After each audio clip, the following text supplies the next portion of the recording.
Bismillahirrahmanirrahim. Assalamualaikum warahmatullahi wabarakatuh. Apa khabar semua? Saya harap semua dalam keadaan sihat dan sejahtera. InsyaAllah pada hari ini kami akan menerangkan apakah etika ekonomi berpandukan Al-Quran dan Sunnah. Sebelum kita pergi dengan lebih lanjut dan lebih mendalam, kita perlu tahu apa itu etika. Etika ini berasal daripada perkataan ethics, iaitu dalam bahasa Inggeris, dan ethos yang berasal daripada Yunani.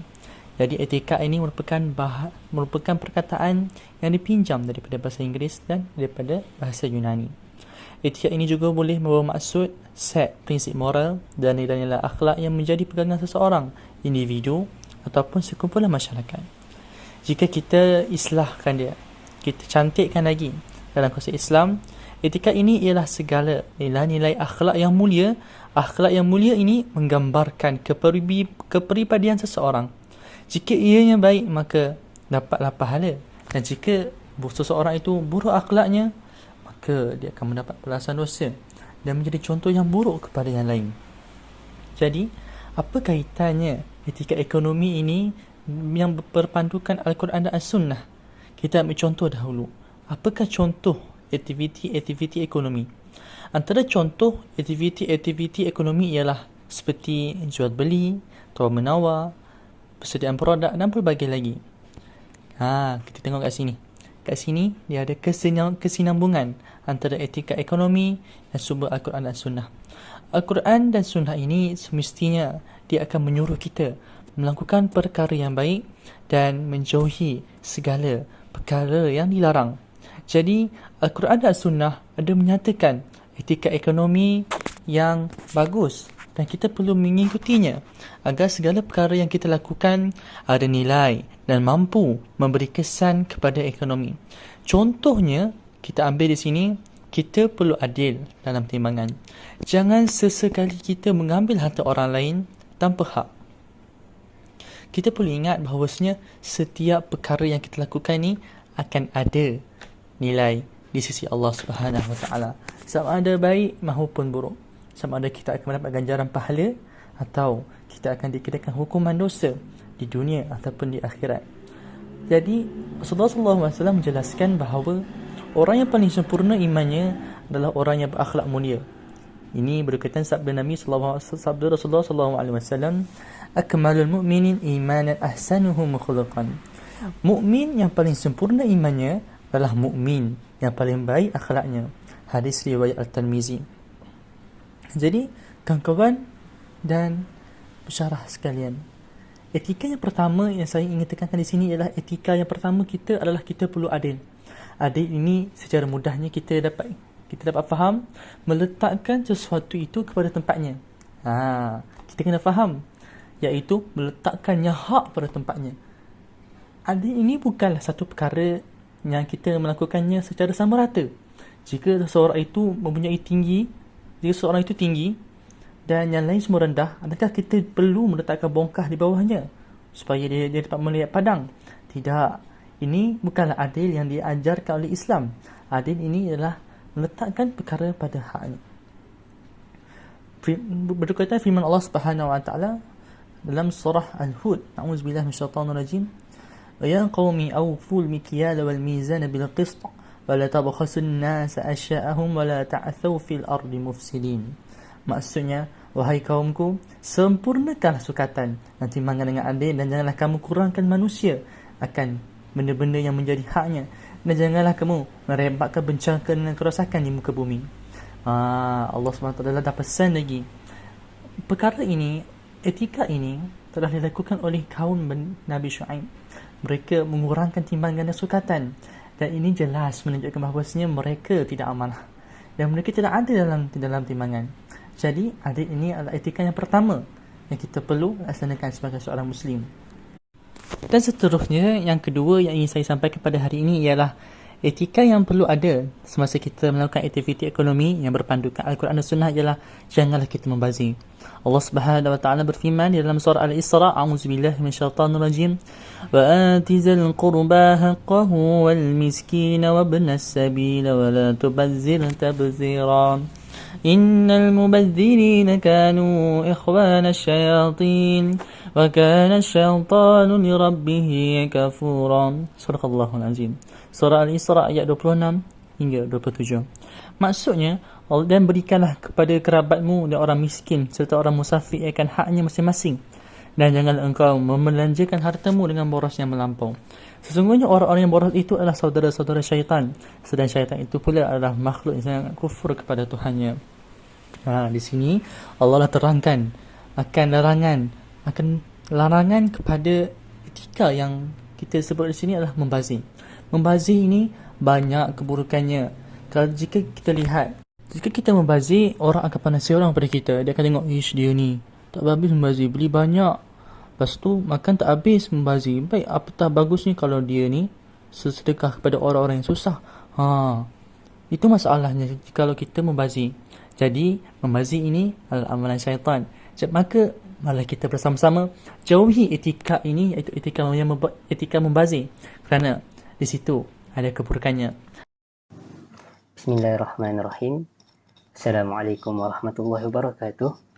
Jadi kita akan bergerak kepada etika utama ekonomi di dalam Islam, dan yang akan diperbentangkan oleh kami di sini ialah tentang etika menyempurnakan sukatan dan tidak menipu di dalam timbangan. Jadi jikalau kita lihat di dalam Al-Quran, memang wujud pelbagai dan bermacam-macam ayat yang terkait dengan etika menyempurnakan sukatan serta tidak menipu dalam timbangan ini. Jadi setiap satu daripada ayat tersebut sama ada dia berlaku dalam dua bentuk sahaja. Itu yang pertama dalam bentuk suruhan dan yang kedua di dalam bentuk ancaman. Baiklah, bismillahirrahmanirrahim. Saya akan bacakan beberapa ayat antaranya. A'udzu billahi minasyaitonir rajim. Wa ila madyana akhahum syu'aiba qala ya qaumi i'budullaha ma lakum min ilahin ghairuh قد جاءتكم بينة من ربكم فأوفوا الكيل والميزان ولا تبخسوا الناس أشياءهم ولا تفسدوا في الأرض بعد إصلاحها ذلكم خير لكم إن كنتم مؤمنين. Jadi ini adalah surah Al-A'raf ayat ke-85, berkisarkan tentang kisah golongan kaum Nabi Syuaib, iaitu kaum Madian, yang selalu dikaitkan dengan penipuan dalam timbangan dan juga dalam sukatan. Baiklah, maksud ayat tersebut adalah, dan kepada penduduk Madian kami utuskan saudara mereka iaitu Nabi Syuaib. Dia berkata, wahai kaum, sembahlah kamu akan Allah. Sebenarnya tiada Tuhan bagi kamu selain daripadanya. Sesungguhnya telah datang kepada kamu keterangan yang nyata dari Tuhan kamu itu. Oleh itu, sempurnakanlah sukatan dan timbangan. Dan janganlah kamu kurangkan bagi manusia akan benda-benda dan perkara yang menjadi haknya.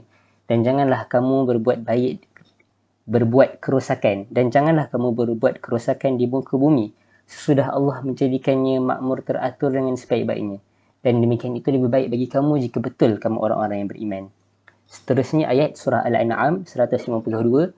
وَلَا تَقْرَبُوا مَالَ الْيَتِيمِ إِلَّا بِالَّتِي هِيَ أَحْسَنُ حَتَّى يَبْلُغَ أَشُدَّهُ وَأَوْفُوا الْكَيْلَ وَالْمِيزَانَ بِالْقِسْطِ لَا نُكَلِّفُ نَفْسًا إِلَّا وُسْعَهَا إلى آخر الآية. Jadi dalam ayat 152 ini kita akan fokuskan kepada وَأَوْفُوا الْكَيْلَ وَالْمِيزَانَ بِالْقِسْطِ, iaitu dan sempurnakanlah segala sukatan dan timbangan dengan adil. Sini juga ayat yang berkisar yang menyuruh kita dalam bentuk suruhan untuk melakukan penyempurnaan terhadap sukatan dan juga timbangan kita. Ayat seterusnya adalah surah Al-Isra, iaitu ayat وَأَوْفُوا الْكَيْلَ إِذَا كِلْتُمْ وَزِنُوا بِالْقِسْطَاسِ الْمُسْتَقِيمِ ذَلِكَ خَيْرٌ وَأَحْسَنُ تَأْوِيلًا. Ayat yang pendek.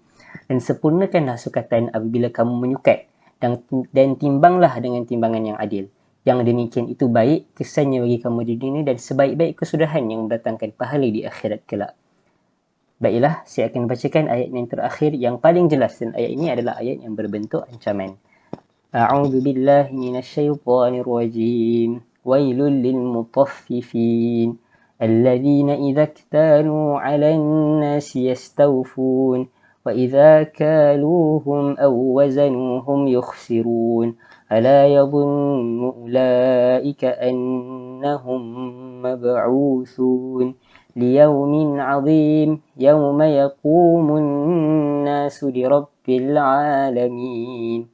Ayat ini datang daripada surah Al-Mutaffifin. Maksudnya, dan kecelakaan besar bagi orang-orang yang curang dalam timbangan dan sukatan, iaitu mereka yang apabila menerima sukatan ataupun gantang cupak daripada orang lain, mereka mengambilnya dengan cukup.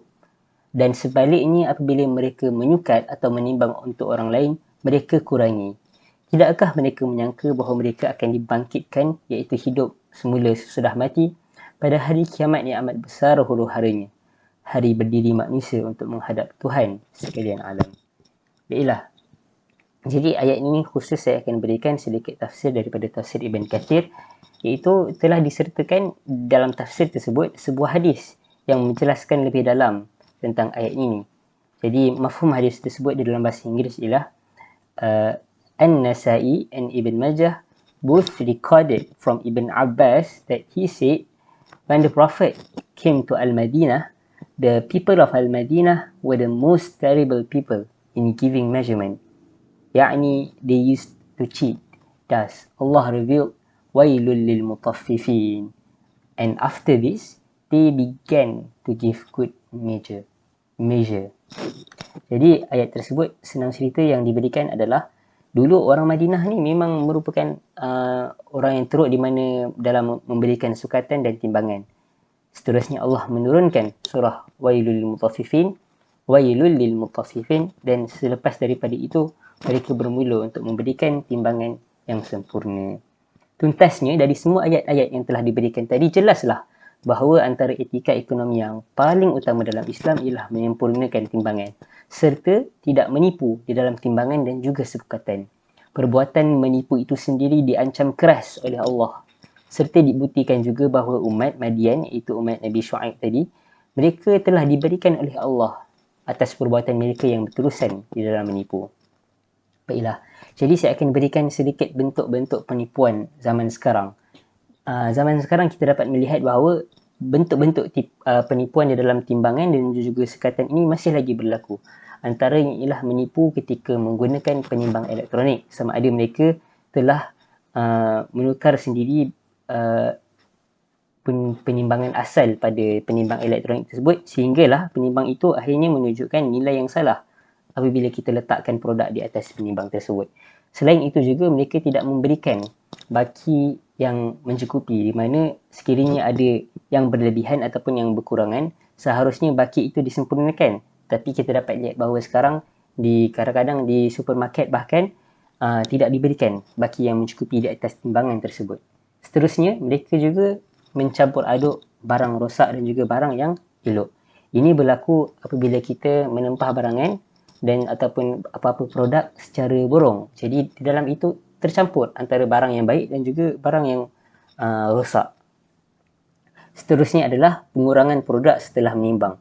Jadi jangan terkejut, perkara ini pun berlaku juga di pasar kita, di pasar malam, sama ada di supermarket, bahkan di juga pasar-pasar basah.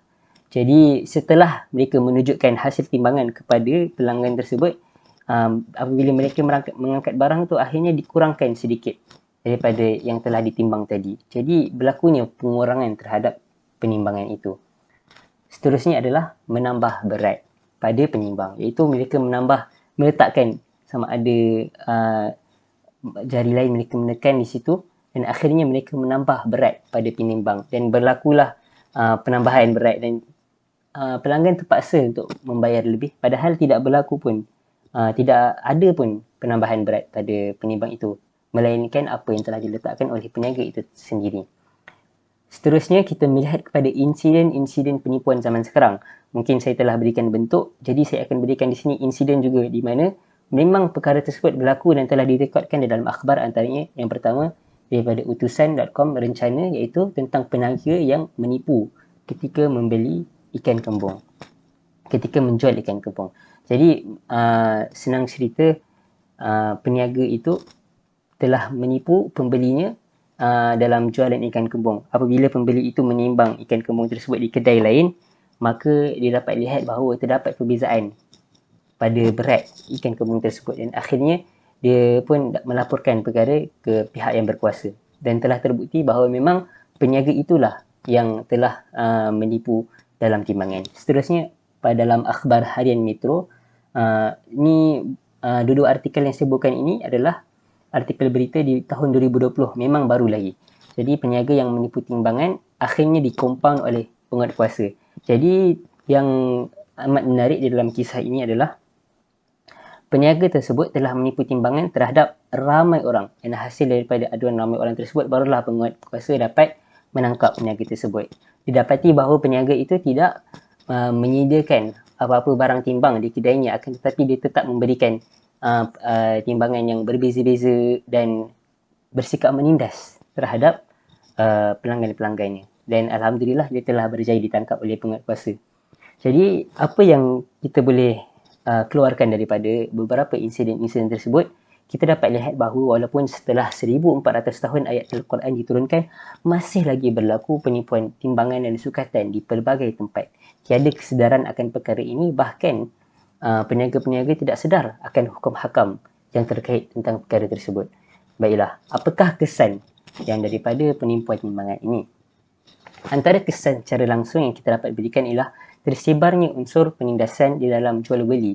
Jadi konsumer ataupun pelanggan itu akan membayar lebih untuk sesuatu produk yang hakikatnya tidak cukup timbangannya. Akhirnya itu akan masuk ke dalam poket penjual secara haram.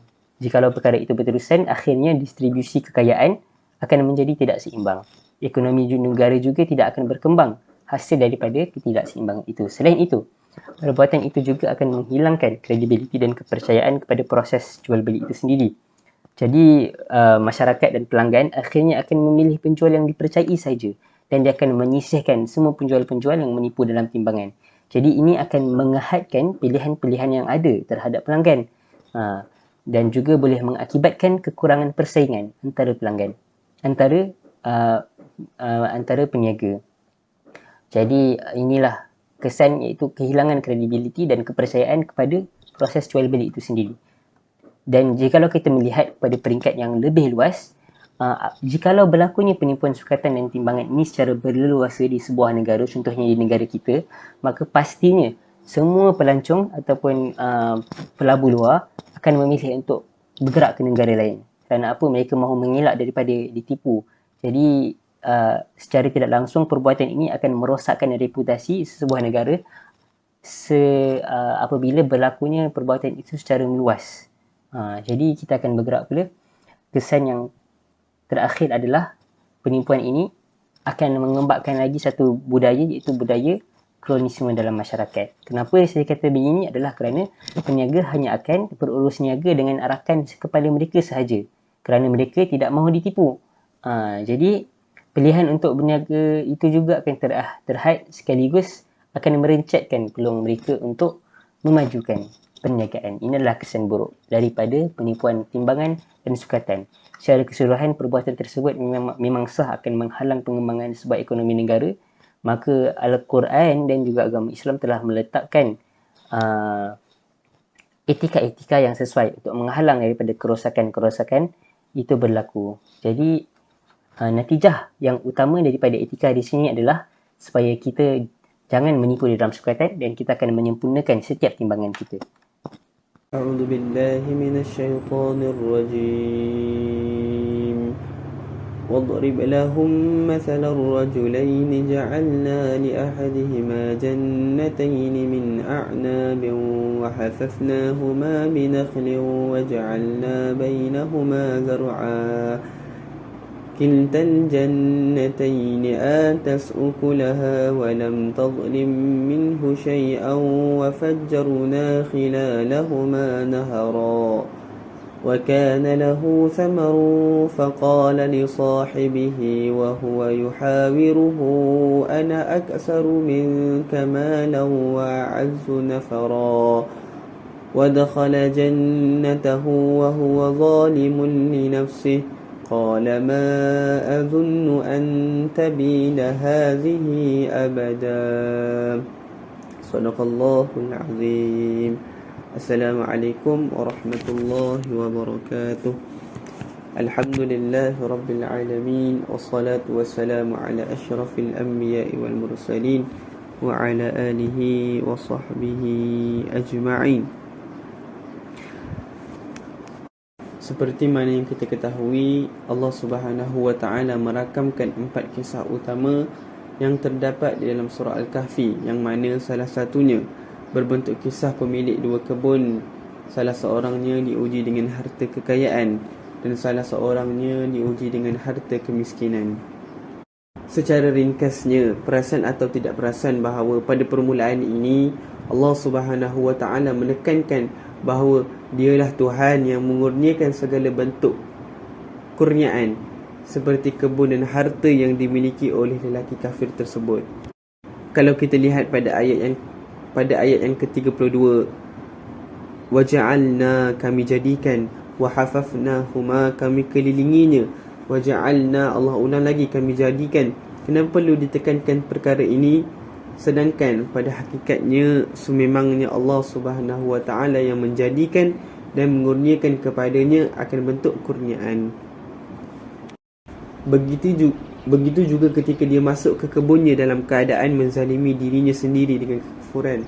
Dia berkata, aku yakin ini tidak akan binasa selama-lamanya. Kenapa dia boleh menjadi seyakin itu? Ini kerana dia melakukan segala usaha untuk memastikan kebunnya itu tidak akan hancur, sama ada daripada sudut penjagaan atau pemeliharaan. Dia lihat bahawa segala usahanya yang menyebabkan dirinya mendapat segala yang dimiliki, dan dia menafikan semua bentuk pemeliharaan daripada Allah yang merupakan penyebab yang sebenar-benarnya. Maka sebab itu pada permulaan kisah ini ditekankan bahawa Allah Subhanahu wa ta'ala yang menjadikan kebun tersebut dan bukannya lelaki tersebut, walaupun nikmat tersebut berlaku dengan usahanya. Sebab kita akan mula lupa tentang hakikat ini tatkala kita memiliki nikmat. Mungkin salah seorang yang mendapat kejayaan atau kenikmatan, dia akan berkata, aku capai kejayaan ini kerana usaha aku. Aku dapat duit ini kerana kehebatan aku, kerana aku berjaga malam. Aku dapat kerja ini kerana kemahiran aku, apa yang aku ada, dan sebagainya. Jadi manusia itu sentiasa bersifat lupa dan sentiasa perlu diingatkan. Oleh itu, apakah cara untuk menghadapi permasalahan ini? Allah Subhanahu wa ta'ala seterusnya menjelaskan yang berfirman, sepatutnya engkau mengucapkan ketika memasuki kebun, Masya Allahu la quwwata illa billah. Ini apa yang Allah Subhanahu wa ta'ala kehendaki. Tiada kekuatan melainkan dengan Allah Subhanahu wa ta'ala. Kata-kata ini bukan sekadar ucapan dengan lidah, namun perlu dihayati oleh hati. Ini adalah apa yang Allah Subhanahu wa ta'ala kehendaki. Ilmuku, usahaku dan kekuatanku tidak akan berhasil tanpa keizinan Allah Subhanahu wa ta'ala dan bantuan daripadanya. Rakannya yang diuji dengan kemiskinan sentiasa mengingatkan agar ingat kepada Allah Subhanahu wa ta'ala. Berusaha untuk membawa temannya, rakannya yang sudah lupa daratan. Apabila diberikan kekayaan, maka gunakanlah untuk kebaikan, bukannya kesombongan. Oleh itu, tak ada yang mustahil, tak ada satu pun yang mustahil bagi Allah Ta'ala. Tak ada seorang pun yang mampu menahan daripada Allah Ta'ala melakukan segala kehendaknya. Anak, isteri atau siapa pun tak akan mampu untuk menolong seseorang daripada menerima hukuman Allah Subhanahu wa Ta'ala. A'udzubillahi minasyaitonirrajim. وَلَمْ تَكُنْ لَهُ فِئَةٌ يَنْصُرُونَهُ مِنْ دُونِ اللَّهِ وَمَا كَانَ مُنْتَصِرًا. Dan tidak ada bagi dia segolongan pun yang akan menolongnya selain Allah, dan sekali-kali ia tidak dapat membela dirinya. Demikianlah kisah yang penuh hikmah ini, kisah nyata yang pernah terjadi, agar kita tidak tersalah langkah dan tidak mengulanginya.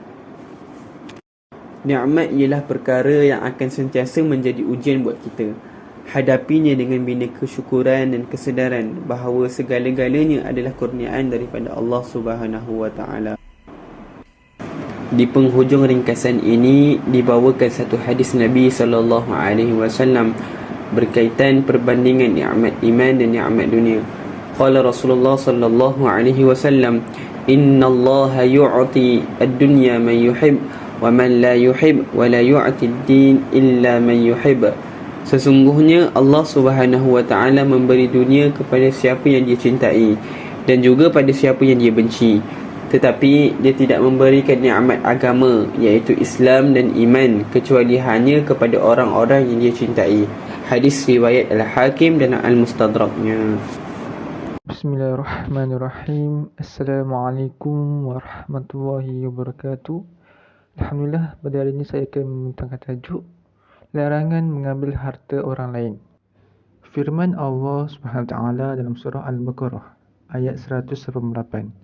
A'udzu billahi minasyaitonir rajim. Bismillahirrahmanirrahim. Wa la ta'kulu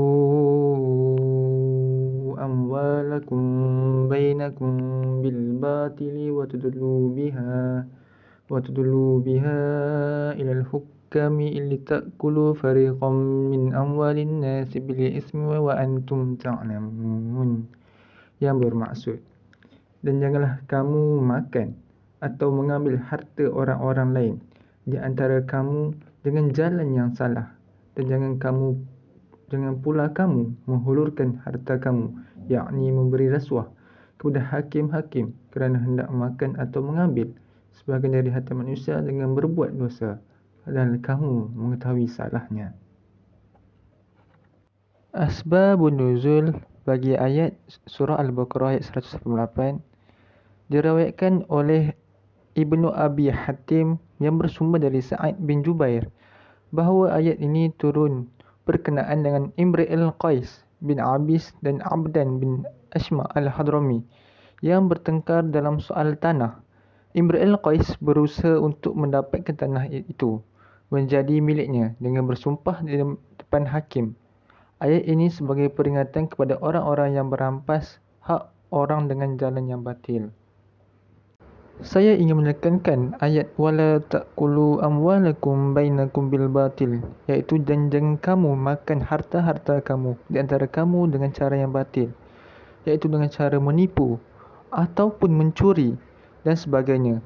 Kita dilarang untuk memakan harta dengan cara yang tidak mengikut syariat.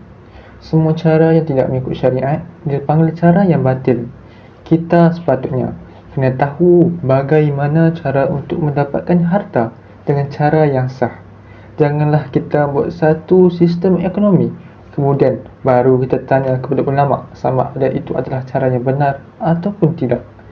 Jika kita makan dari sumber yang tidak halal, maka kita memakan hal-hal yang tidak halal. Jika ini berlaku, maka tidak akan diberkati kehidupan kita dan musibah akan menimpa kita. Masyarakat kita juga akan terpecah belah. Semua ini akan terjadi pada kita kerana Tuhan menghadiahkan kita kekayaan dengan cara yang salah. Lihat, meskipun hanya satu ayat, ini adalah pembahasan yang luas tentang bagaimana kita menemukan sumber penghasilan kita. Batil adalah sesuatu yang tak dibenarkan di bawah undang-undang syariah. Jadi, kita perlu memastikan suatu sistem itu bersifat Islami. Ia mesti disemak dengan usul fiqh ataupun kaedah fiqh. Maka ulama mengemukakan syarat jika hendak berniaga, maka hendaklah memahami terlebih dahulu hukum-hukum berniaga. Jangan buat sebelum nak belajar. Seorang itu perlu belajar untuk bersedia. Palsu adalah sesuatu yang salah melalui penipuan dan sebagainya. Ini bukan cara yang halal. Jadi jangan cari pembelanjaan hidup dengan cara yang salah dan haram. Antaranya mencuri, riba, membeli loteri, menjual barang haram, memakan harta anak yatim, berzina, menyeleweng dan sebagainya. Baginda Rasulullah SAW pernah bersabda, "Man akhadha minal ard shibran bighairi haqqihi khusifa bi yaumil qiyamah ila sab'in ardin." Yang bermaksud, barang siapa mengambil sejengkal tanah bumi yang bukan haknya, nescaya ditenggelamkan ia pada hari kiamat sampai ke dalam 7 lapis bumi. 5 pengajaran yang saya peroleh dalam tajuk ini. Yang pertama, hindarilah perbuatan mengambil harta secara batil seperti memakan riba, rasuah, menipu, mencuri dan memakan harta anak yatim, dan tidak amanah dalam pekerjaan dan perniagaan. Seterusnya, takutlah harta yang batil. Ia juga akan menjadi makanan yang haram yang akan masuk ke dalam perut kita dan ahli keluarga yang akan tumbuh menjadi darah daging. Ia memberi kesan negatif kehidupan jiwa dan akhlak kita kerana tidak ada lagi keberkatan padanya. Selain itu, janganlah kita menganiaya atau membunuh orang lain demi untuk mendapatkan harta kekayaan dunia. Juga, jangan berputus asa dengan kemiskinan dan kesusahan hidup. Haram membunuh diri sendiri dan orang lain kerana tidak tahan dengan penderitaan. Hadapi kesusahan hidup dengan menguatkan keimanan, bersabar dan mengharap pertolongan Allah. Itu sahaja dari saya. Sekian. Terima kasih. Baiklah, kita akan beralih pula kepada etika dalam aktiviti ekonomi yang seterusnya, iaitu hindari riba. Apakah itu riba? Riba ialah perkataan yang berasal daripada perkataan bahasa Arab yang bermaksud tambahan, perkembangan, membesar dan meningkat. Secara istilah, ia bermaksud penambahan nilai ke atas sesuatu pinjaman yang disyaratkan oleh pemberi pinjaman ataupun dijanjikan oleh penerima pinjaman. Manakala dalam pertukaran sesetengah barangan dan mata wang, ia bermaksud perbezaan nilai akibat kuantiti yang berbeza ataupun perbezaan waktu pertukaran. Islam merupakan agama yang menjaga kemaslahatan umat manusia dengan mensyariatkan undang-undang muamalat dalam kehidupan seharian. Namun, terdapat segelintir pihak telah menafikan pengharaman riba ataupun faedah dalam aktiviti ekonomi. Mereka berpendapat bahawa faedah yang diberikan kepada simpanan bukan dianggap sebagai riba. Faedah ini dianggap sebagai untung daripada simpanan yang telah dilakukan. Oleh itu, umat Islam dilarang dan diharamkan untuk melibatkan diri dalam amalan riba. Pengharaman riba ini telah dijelaskan dalam Al-Quran oleh Allah SWT dan juga hadis Rasulullah SAW. Firman Allah dalam surah Al-Baqarah ayat 275, A'udzu billahi minasyaitonir rajim. Bismillahirrahmanirrahim. Wa ahallallahu al-bai'a wa harrama ar-riba. Sadaqallahul azim. Maksudnya, Allah telah menghalalkan jual beli dan mengharamkan riba. Hujah daripada ayat Al-Quran sudah tentu tidak boleh disangkal lagi oleh mana-mana pihak. Dalam ayat yang dibacakan sebentar tadi telah wujud arahan dan larangan jelas dalam urusan jual beli ataupun pertukaran antara dua pihak yang bersetuju dengan membuat perjanjian. Hal ini kerana perbuatan riba ini adalah suatu perbuatan yang berbentuk kezaliman sama ada kepada pihak penjual maupun pembeli. Salah satu salah faham yang berlaku berkenaan dengan riba adalah tuduhan ke atas kadar keuntungan yang tinggi yang dinikmati oleh pihak peniaga. Harus diingatkan bahawa tiada halangan kepada peniaga untuk menetapkan kadar keuntungan setinggi mana pun dan perkara ini adalah bukan riba. Di sisi Islam, melakukan penindasan ke atas orang lain amatlah ditegah. Setiap manusia itu mempunyai hak ke atas hartanya. Oleh hal yang demikian, menindas pihak lain amatlah bertentangan di sisi syarak. Riba pula terbahagi kepada dua jenis riba. Yang pertama ialah riba al-buyu', iaitu melibatkan transaksi yang bertanggung. Dan jenis riba yang kedua pula ialah riba al-duyun, iaitu melibatkan penambahan jumlah hutang atas beberapa situasi seperti tempoh ataupun denda. Walau bagaimanapun, kedua-dua jenis riba adalah tetap haram di sisi syarak. Pengharaman riba ini boleh dikuatkan lagi dengan sabda Nabi Muhammad SAW yang bermaksud daripada Abu Hurairah radhiyallahu anhu dari Nabi Muhammad SAW bersabda, jauhi 7 hal yang membinasakan. Para sahabat berkata, wahai Rasulullah, apakah itu? Baginda bersabda, syirik kepada Allah, sihir, membunuh jiwa yang diharamkan Allah kecuali dengan hak, memakan harta riba, memakan harta anak yatim, lari dari medan perang dan menuduh wanita beriman yang suci itu berzina. Muttafaqun alaih. Hadis tersebut Nabi Muhammad SAW juga memerintahkan agar seorang Muslim menjauhi riba. Riba termasuk salah satu daripada 7 dosa besar seperti yang disebutkan dalam hadis Rasulullah yang dibacakan sebentar tadi. Sudah terang lagi bersuluh bahawa riba itu sememangnya haram di sisi syarak. Apa yang Nabi kita larang, maka Allah juga melarangkannya.